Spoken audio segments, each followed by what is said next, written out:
하나님께 순종하는 것은 능력이 되는 거예요.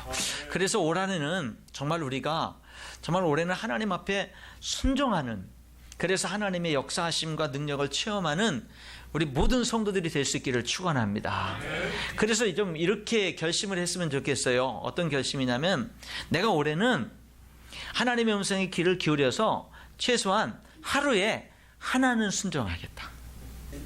하나님의 음성을 들어야, 그래야 우리들이 순종을 할 수가 있는 겁니다. 그래서 오늘 한 해는요, 하나님의 음성에 자꾸 귀를 기울여 들어야 돼요. 오늘 여기 베드로의 이야기가 나오잖아요. 베드로의 이야기가 나오는데, 밤새도록 그물을 던지면서 고기를 잡았는데, 날이 샐 정도로까지 잡았는데 고기를 잡지 못했어요. 예, 그러니까 얼마나 허탈했겠습니까? 그래서 이제는 끝났다. 뭐 이런 날도 다 있나? 그리고 나서 이제 그물을 씻고 있었어요.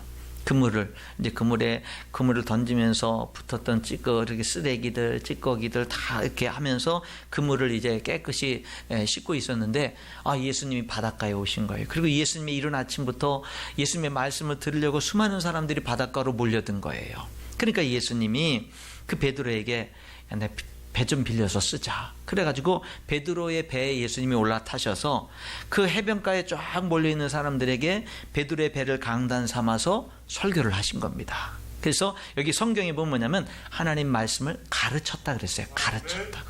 예, 그래서 아마 글쎄요, 뭐 1시간 하셨을지 2시간 하셨을지 3시간 하셨을지 모르겠지만 어쨌든 사람들에게 하나님의 말씀을 쫙 가르쳤어요. 그거를 누가 가장 가까이서 잘 들었느냐면 베드로가 잘 들었죠. 베드로가 그 자기 배에서 예수님이 사람들에게 하시는 메시지를, 하나님의 말씀을 쭉 들었습니다. 그 다 하더니, 가르침이 끝나더니 이제는 예수님이 베드로에게 말하는 거예요. 베드로야, 깊은 데로 배를 저어가서 그 깊은 데다가 그물 한번 던져라. 그러면은 고기를 잡을 거다. 그때 베드로가 이렇게 대답을 하는 거예요. 예수님, 선생님, 밤새도록 그물을 던졌지만 고기를 못 잡았습니다. 그러나 선생님의 말씀에 의지해서 제가 그물을 던지겠습니다. 라는 겁니다. 먼저 생각할 것은요, 베드로가 그 당시 상황에서 그물을 던지는 게 쉽지 않았다라는 거예요. 고기를 잡는 사람이 그물 던지는 그 자체는 어려운 일이 아니지만 그 상황이 어려웠다라는 거예요. 그 상황이. 왜냐하면 밤새도록 수없이 그물을 던졌거든요. 안 던져본 데가 없거든요. 그런데 고기를 못 잡았거든요. 그리고 날이 샐 정도까지 일했단 말입니다. 얼마나 지쳤겠습니까? 더구나 그물을 씻었어요. 그리고는 이제는 모든 고기 잡는 일이 다 중단되고 예수님이 그 말씀 가르치는 게 몇 시간이 걸렸을지 모르지만 그때까지 조용히 말씀을 들었다고요. 다시 바다로 가서 그물을 던질 수 있는 여건이 아닌 거예요. 그런 환경이 아닙니다. 그물을 던지는 거는 어렵지 않지만 그물을 다시 던지는 그 환경은 베드로에게 어려웠던 거거든요. 그런데 베드로는요, 기꺼이 다시 가서 던지겠다라는 겁니다. 그 순종할 수 있는 힘이 어디서 왔을까? 하나님의 말씀을 듣는 데서 온 거예요. 예수님이 자기 배에 강단 삼아 올라가서 수많은 사람들에게 하나님의 메시지를 쭉 전하는 것을 가장 가까이에서 들으면서 베드로에게 무슨 힘이 생긴 거예요? 하나님의 말씀에 순종할 수 있는 힘이 생긴 거예요. 예수님이 이분의 말씀에 내가 순종해야 되겠다는 그 순종할 수 있는 힘이 생긴 겁니다. 여러분, 우리가요, 하나님께 올 한 해 정말로 순종이 축복이고 능력인 것을 체험하는 삶을 살려면 먼저 우리들에게 뭐가 선행돼야 되느냐, 뭐가 중요하냐? 하나님 말씀을 열심히 들어야 됩니다. 하나님 말씀을 열심히 들어야 돼요. 여러분, 하나님의 말씀은 두 가지로 들을 수가 있습니다.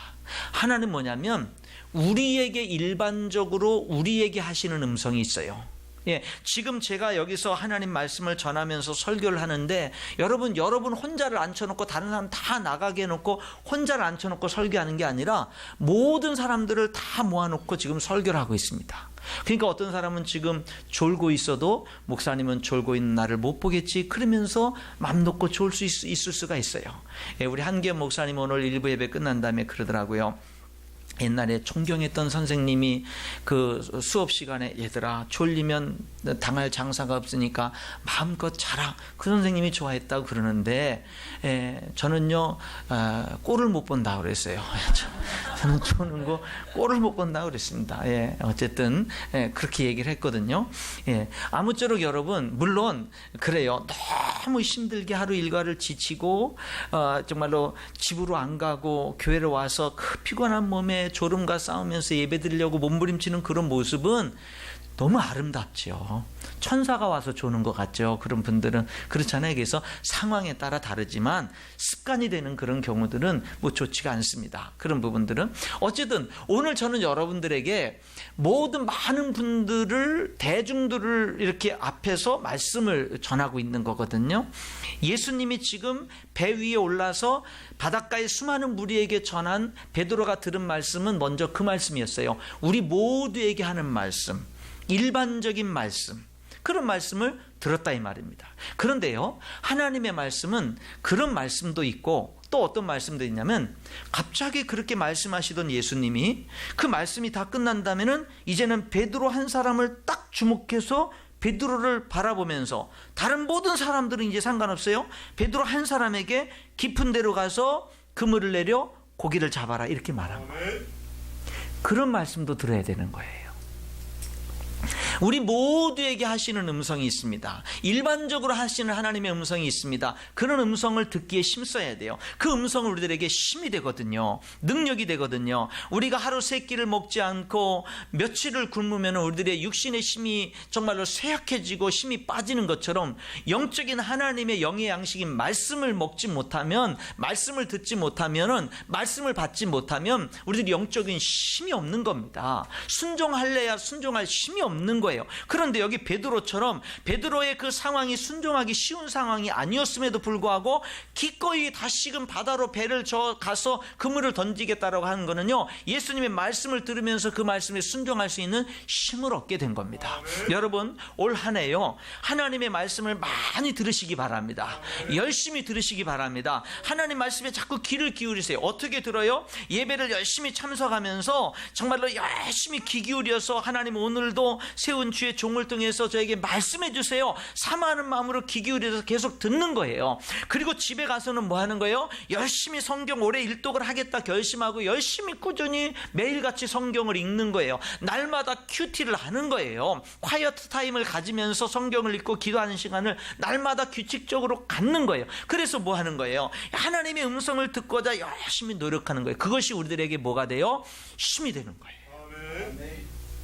하나님의 말씀을 듣는 힘이 되고, 하나님의 말씀에 순종할 수 있는 힘이 되는 겁니다. 여러분, 그래서 그런 음성을 많이 들어야 되고, 그렇게 듣다 보면 어느 때는 하나님이 여러분 개인에게 말씀하실 때가 있어요. 지금도 많은 분들은 오늘 이 설교가 일반적인 말씀으로, 그냥 어떤 교훈적인 말씀으로 들려질 수 있지만, 어떤 사람은 내게 하시는 음성으로 들릴 수가 있어요. 성경을 읽을 때 많은 날들은 일반적인 말씀으로, 그 말씀이 다가오던 좋은 말씀으로, 영의 양식으로 일반적으로 이렇게 다가오던 말씀이, 어느 날에는 성경을 읽는데 나에게 하나님이 개인적으로 하시는 분명한 말씀으로 들려올 때가 있다 이 말입니다. 여기 베드로가 무리 가운데에서 일반적인 말씀을 듣다가, 이제는 베드로야 깊은 데로 가서 그물을 내려서 고기를 잡아라, 이렇게 베드로에게 순종해야 되느냐 말아야 되느냐라는 선택의 기로가 놓여지는 그런 말씀을 하나님이 여러분들에게도 하실 때가 있다라는 겁니다. 내가 순종할 것이냐 불순종할 것이냐 라고 하는 선택을 해야만 되는 말씀을 하나님이 여러분들에게 하실 때가 반드시 있다라는 겁니다. 여러분, 하나님이 살아계신데, 우리가 하나님의 자녀인데, 그런데 내가 1년이 돼도 하나님이 나에게 순종하라고 하는 말씀 한마디 안 하고 지나가실 것 같아요? 그럴 수는 없습니다. 그런 하나님이 우리들에게 순종하라고 하는 말씀이 있는데, 그 순종하라는 말씀은 반드시 뭐가 따라오냐면 갈등이라는 게 따라옵니다. 내가 이 말씀에 진짜 순종해야 되나?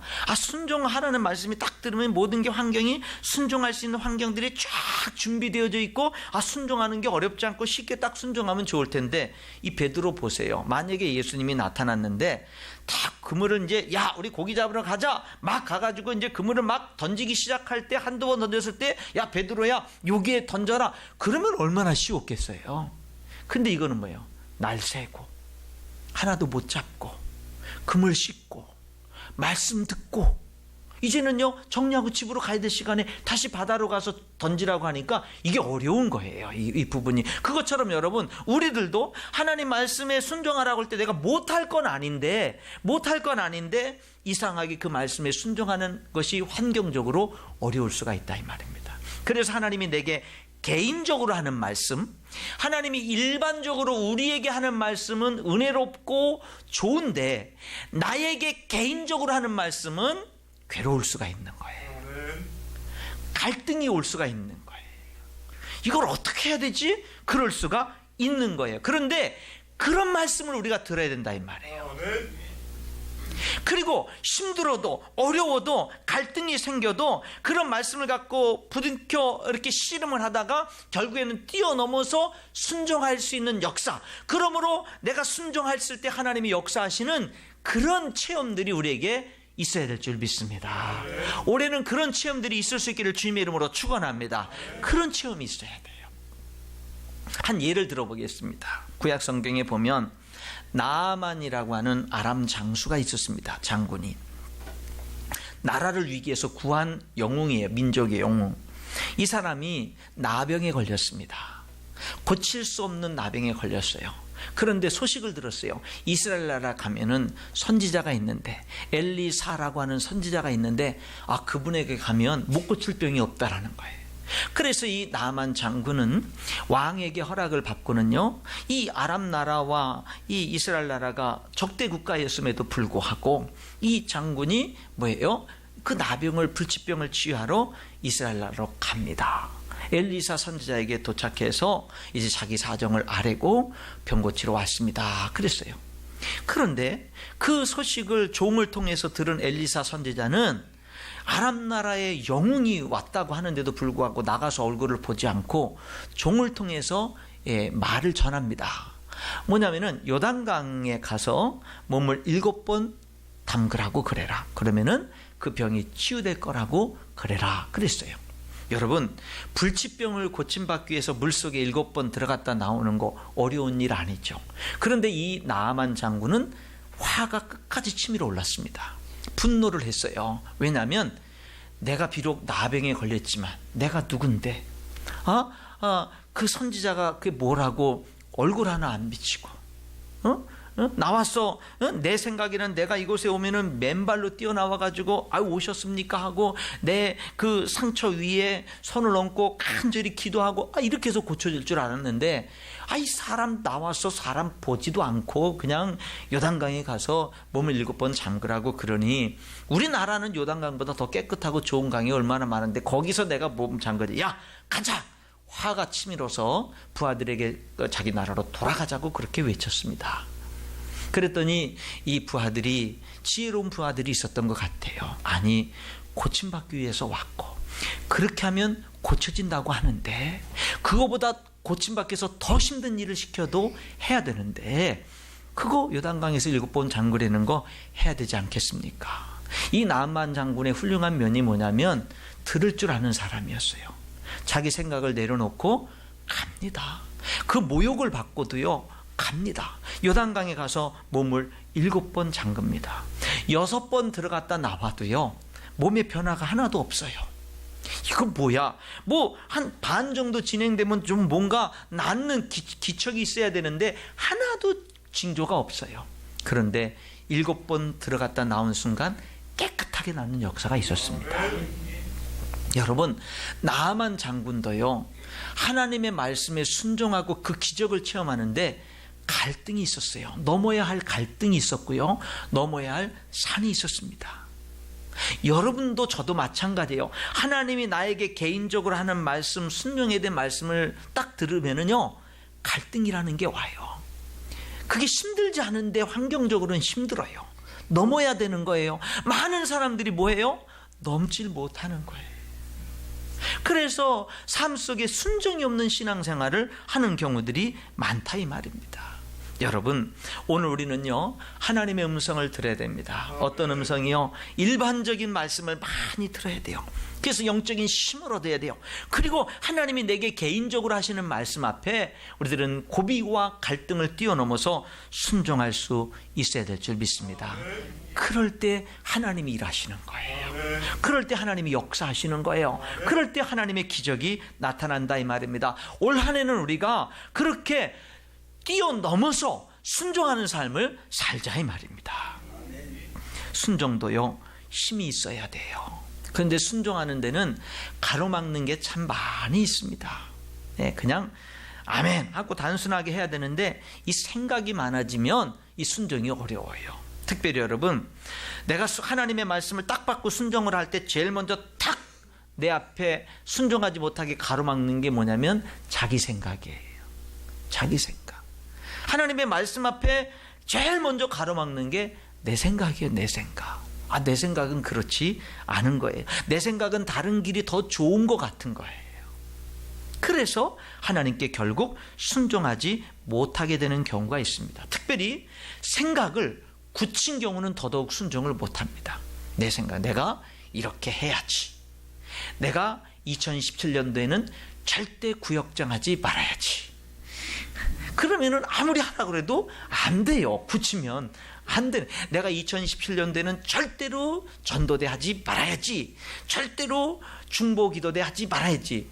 아니 무슨 결심을 해도 그런 결심을 하냐고요. 다른 좋은 결심들 많이 있는데 그죠? 그러면은 뭐냐면 아무리 해도 그런 게 안 됩니다. 어떤 생각을 굳히게 되면 내가 누구랑은 절대 같은 구역 하지 말아야지. 내가 그 사람은 절대 용서할 수 없어. 그 사람은 절대 안 돼. 이런 어떤 사람들에 대해서나 어떤 일에 대해서 그 어떤 결정을 내려버리면 그 다음에는 하나님이 역사할 여지가 없어요. 여지가 없습니다. 내 생각을 굳혀버리면 어떤 하나님의 음성도 못 들을 뿐만 아니라 순종할 힘도 잃어버리게 되는 그런 모습을 보게 되는 겁니다. 여러분, 우리가요 하나님의 말씀 앞에는 늘 열려져 있어야 될 줄 믿습니다. 하나님이 말씀하시면 네, 아멘 할 수 있는 그런 모습이 우리에게 있어야 된다라고 하는 거죠. 그래서 좀 내 생각과 달라도 너무 힘들어도 그래도 하나님의 뜻인지 물어보고 하나님의 뜻이라면 하나님 내가 힘들지만 하나님 고통스럽지만 내가 기꺼이 순종하겠습니다. 도와주세요. 힘주세요. 그러면 그럴 때 도우시고 역사하신 하나님의 역사들을 경험할 수가 있게 되는 것인 줄 믿습니다. 여러분 올 한 해 순종하기로 결심하시고요. 한번 날마다 순종 아니면 적어도 일주일에 한 번은 내가 하나님의 음성에 귀를 기울이고 순종하는 이런 삶을 살아갈 수 있기를 축원합니다. 순종에는요 축복이 있어요. 어떤 축복이 있을까요? 여기 오늘 베드로를 볼까요? 어떤 축복이죠? 주님, 내가 밤이 새도록 수고했을 때 얻은 것이 없지만 말씀에 의지하여 그물을 내리겠습니다. 그랬거든요. 그랬더니 여러분 6절에 그렇게 하니 고기를 잡은 것이 심이 많아 그물이 찢어지는지라. 이에 다른 배에 있는 동무들에게 손짓하여 와서 도와달라 하니 그들이 와서 두 배의 채움에 잠기게 되었더라. 순종하는 사람에게는요 하나님의 능력이 나타납니다. 하나님의 기적이 나타납니다. 하나님의 축복의 역사가 나타나요. 여러분 밤새 잡지 못한 사람이 그물 한 번 던져서 한 배가 다 넘쳐서 두 배에 가득 채우게 그물이 찢어질 정도로 가득 잡는 이런 엄청난 역사가 무엇을 통해 이루어졌어요? 순종을 통해서 이루어졌어요. 저는 정말 이 축복이 올 한 해 우리 성도들에게 임할 수 있기를 축원합니다.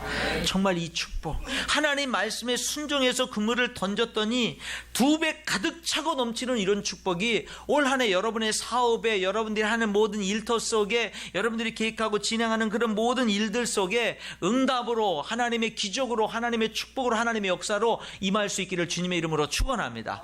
진심으로 축원합니다. 이런 축복이 정말 여러분들에게 임할 수 있기를 축원합니다. 이게 정말 축복이에요.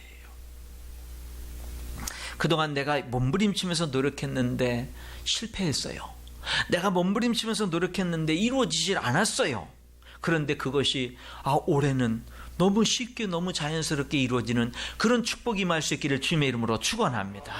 하나님의 역사로, 하나님의 도움으로, 하나님의 능력으로 내가 정말로 하나님 앞에 그런 역사가 일어나기를 원합니다. 또 하나의 축복이 뭔지 아세요? 그 일을 통해서 예수님이 어떤 분인지를 아는 거예요. 그게 진짜 축복이에요. 여러분, 이 베드로는 예수님이 깊은 데로 가서 그물을 던지라고 그랬을 때 이렇게 말합니다. 선생님, 내가 밤새도록 못 잡았지만 말씀에 의지해서 그물을 내리겠습니다. 그랬거든요. 그때 베드로는 예수님을 뭐라고 부르냐면 라비어, 선생님 이렇게 불렀어요. 흔한 일반 많은 사람들이 부르는 선생님, 오늘날로 말하면 예수님이 누구야? 4대 성인 중에 한 분이야, 뭐 이렇게 얘기하듯이 그렇게 불렀어요. 그런데 순종했더니요, 기적이 나타나잖아요. 너무 놀란 거예요. 예수님 한 말씀에 순종했더니요, 그런 역사를 체험하고는요, 이 베드로가 예수님 앞에 무릎을 꿇습니다. 그리고는 이렇게 말해요. 주님, 나를 떠나소서, 나는 죄인입니다. 그렇게 말해요. 선생님이라는 말이 주님이라는 말로 바뀝니다. 뭐예요? 그 체험을 통해서 예수님을 안 거예요. 예수님이 하늘에서 우리를 구원하기 위해서 이 땅에 오신 하나님의 아들이라고 하는 예수님에게 신성이 있는 그 예수님에 대해서 눈이 더 열려서 예수님을 알게 된 거예요. 그래서 그는 더 이상 예수님을 선생님이라고 부를 수가 없는 거예요. 무릎을 꿇고는요, 그 앞에 엎드려서 주님이라고 부릅니다. 그러면서 나는 죄인이니까, 당신 앞에 내 모습을 보니 내가 죄인이니까 나를 떠나달라고까지 그렇게 말하고 있는 모습을 봅니다. 이게 복인 거예요. 여러분, 하나님의 말씀에 순종해가지고 그물 던져서 2배 가득 채운 것으로 딱 끝나버리는 이게 축복이 아니라, 그런 축복과 함께 그렇게 응답해 주신 예수님이 어떤 분인지를 아는 거, 이게 축복이라고요. 이게 축복. 그리고 그 예수님을 주님이라고 부르는 거, 이게 축복인 줄 믿습니다. 예수님이요, 나의 인생의 진정한 생명의 주인이고 내 소유의 주인이고 내 미래의 주인이고 내 현재의 주인이라고 하는 이 고백이 진짜 축복이라는 거예요. 예수님을 선생님이라고 부르는 게, 예수님을 4대 성인 군자 중에 하나라고 부르는 게 축복이 아니라 예수님이 주인입니다 라고 고백하는 게 축복인 줄 믿습니다. 그게 축복이라 이 말이에요. 이 기적이요, 주님의 말씀에 순종해서 받는 축복은 갑절의 축복에서 끝나는 게 아니라 그분을 아는 영적인 큰 축복으로 함께 임한다 이 말입니다. 사업을 해도 하나님 없이 사업해, 내 혼자 그냥 내가 열심히 노력해서 사업해가지고 어떻게 좋은 때를 만났고 어떻게 해서 성공을 했어. 그러면 뭐냐, 물질적으로는 큰 축복적인 성공이 있을지 모르지만 하나님은 없어. 여기에 하나님이 도와주셨다, 하나님이 은혜를 베푸셨다, 하나님이 역사하셨다라는 내 마음속에 진정한 그 고백이 진심으로 없어요. 그러다 보니까 그 사업의 축복을 통해서 하나님께 영광을 돌릴 마음도 없어요. 그럴 힘도 없어요. 그게 축복이 아니라, 진짜 축복은 뭐냐면, 내가 사업을 진행하는데 어렵고 힘든데 하나님께 매달리고 하나님께 도움을 구하고 늘 하나님 바라보면서 했는데 하나님의 도움으로 그 사업이 잘 됐어요. 그래서 내가 마음속 중심으로 무엇보다도 이거 하나님이 축복해 주셨고 하나님이 도와주셨다는 걸 내가 알아요. 그러면 어떻게 되는 거냐면, 그 사업을 통해서, 그 축복을 통해서 어떻게 하나님께 영광을 돌릴까, 내가 회사에서 나에게 맡겨준 프로젝트를 내가 기발한 아이디어와 능력으로 그런 일을 감당했어요. 근데 그게 하나님이 지혜 주시고 하나님이 도와주시고 하나님이 정말 그 과정 속에서 인도하셨다는 걸 내가 알아요. 그래서 그러면은 그 결과를 통해서 우리들은 하나님께 영광을 마음껏 돌릴 수 있는 힘이 있는 거예요. 그게 진짜 축복이라는 겁니다. 그게. 여러분, 돈을 벌어도 사업을 해도 장사를 해도 직장에서 여러 가지 맡겨진 일들을 감당을 해도 주님과 동행하면서, 주님께 물으면서, 주님의 인도하심과 도움을 구하면서 주님과 동행하면서 살아가는 성도들이 될 수 있기를 축원합니다. 그래서 그 일이 하나님의 도움을 받으면서 더 잘할 수 있고, 그리고 그 결과들을 가지고 정말 하나님 앞에 영광을 돌릴 줄 아는 거, 이게 진짜 축복이다 이 말입니다. 또 하나의 축복이 뭐냐, 예수님 앞에 베드로가 무릎을 꿇고 주님 나를 떠나세요, 나는 죄인입니다 그랬더니 예수님이 베드로야, 내가 이제부터는 사람을 취하리라. 아멘. 너가 고기를 그렇게 많이 잡았지? 이제 너는 사람 낚는 어부가 될 거야. 아멘. 그러니까 그때부터 그 모든 거 다 버려두고 예수님을 따르게 되는 모습을 보게 됩니다. 아멘. 여러분, 정말 축복이 뭐냐면요, 내 삶 속에서 하나님께 응답받고 풍성하게 채워지는 게 축복이고, 그것을 통해서 주님을 알아가는 게 축복이고, 그분의 사명을 발견해서 사는 게 축복입니다. 아멘. 보세요, 우리가 이 세상 인생을 살아가는데 하나님이 내 삶에 지혜를 주시고 남들보다 탁월한 능력을 주셨어요. 그 남들보다 더 풍요롭게 살아가요. 그리고 내가 또 예수님도 믿고 예수님을 구세주로 영접해서 구원받고 영생을 얻고 하나님의 자녀로 살아가요. 이런 이 세상에서 물질적으로도 부족함이 없는 축복 누리고 영적으로도 영생의 축복을 누렸어요. 그런데 나에게 하나님의 영광을 위한 사명은 없어요. 그게 복이에요? 네, 많은 복을 받았어요. 부족함은 없어요. 그리고 예수님 믿고 구원도 받았어요. 그런데 하나님의 영광을 위하고 하나님의 나라를 위한 이 땅에 하나님이 일하시는 그 일에 대한 관심이 없고 거기에 대한 비전이 없다면 그게 복이냐고요. 여러분, 그게 아니라 내가 이 세상에 정말 하나님의 영광을 위한 내 생애를 통해서 어떻게 하면 하나님의 사랑이 전파되고 어떻게 하면 많은 사람들이 하나님 앞에 돌아오는 그런 역사가 있을 수 있을까? 그 일을 위해서 내가 할 수 있는 이 내 위치에서 내가 할 수 있는 일은 무엇인가? 그것을 묻고 그것을 위해서 정말 교회 안에서의 사명뿐만 아니라 내 인생의 사명을 가지고 함께 하나님이 이 세상의 영혼들을 주님께로 돌이키는 데 있어서 같이 그 일에 동참하고 부름받고 쓰임받는 것, 이것이 진정한 축복인 줄 믿습니다. 오늘 본문에 보면 이 베드로는요, 순종을 했습니다. 순종을 함으로 하나님의 기적을 체험을 합니다. 그것뿐만 아니라 예수님이 어떤 분인지를 압니다. 그것뿐만 아니라 진정한 주님의 부르심의 사명을 깨닫고는요, 사명 있는 인생, 가치 있는 사명이 있는 인생을 살아가는 그런 사람이 된 것을 봅니다. 여러분, 올 한 해 우리가 정말로 하나님의 음성에 귀를 기울이면서 하나님이 내게 하시는 음성에 우리들이 갈등을 뛰어넘어 순종한다면 하나님께서는요, 우리의 삶에 하나님의 능력을 나타낼 것이고 하나님의 살아계심과 역사하심을 나타내서 우리들의 삶을 더욱더 풍성하게 만들어 주실 줄 믿습니다. 순종은 능력입니다. 올 한 해 힘차게 순종함으로 하나님의 능력을 체험하는 그런 삶들 살아갈 수 있기를 주님의 이름으로 축원합니다.